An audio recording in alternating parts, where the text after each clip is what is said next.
السلام علیکم پیارے دوستو، معلومات کی ڈائری میں خوش آمدید۔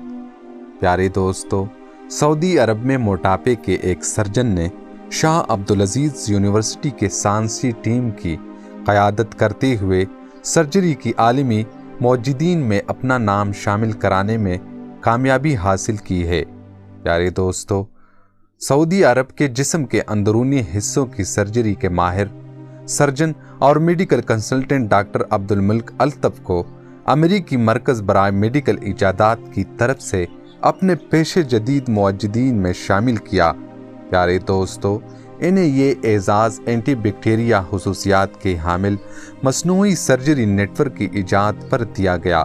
اس حوالے سے ڈاکٹر عبدالملک الطف نے بات کرتے ہوئے کہا کہ طب کے شعبے میں ایجادات کے میدان میں شاہ عبدالعزیز یونیورسٹی کی امتیازی کاوشیں اور ویژن 2030 کی روشنی میں جدید سائنسی ایجادات کی مساوی قابل ستائش ہے۔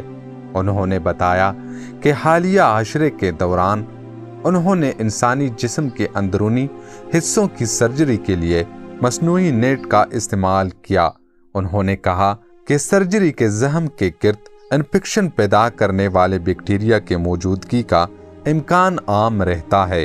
اسی وجہ سے بہت سے سرجن مریض کی سرجری سے گھبراتے ہیں، تاہم مصنوعی جالے کا استعمال جسم کے اندرونی حصوں کی سرجری کو کامیاب بنانے میں مدد دے سکتا ہے۔ پیارے دوستو، ڈاکٹر الطف نے انکشاف کیا کہ ان کی سائنسی ٹیم نے جدید نینو ٹیکنالوجی کا استعمال کرتے ہوئے مصنوعی جال کے ذریعے ہرنیا کا آپریشن کیا۔ یہ مصنوعی جال سرجری کے زخم کے گرد 14 دن تک رکھا گیا، جس نے جسم کے اندرونی ریشوں تک مؤثر بیکٹیریا کی رسائی روک دی۔ اس سے ثابت ہوا کہ مصنوعی نیٹ سرجری کے زخم کو مؤثر بیکٹیریا سے بچانے میں مدد دے سکتا ہے۔ پیارے دوستو، آپ سب کو ہماری آج کی ویڈیو کیسی لگی؟ پلیز کمنٹ سیکشن میں اپنی قیمتی رائے کا اظہار ضرور کرنا، اور اگر ابھی تک آپ نے ہمارا یوٹیوب چینل معلومات کی ڈائری کو سبسکرائب نہیں کیا تو پلیز سبسکرائب کریں اور ساتھ میں دیے گئے بیل آئیکن کو بھی دبائیں۔ شکریہ۔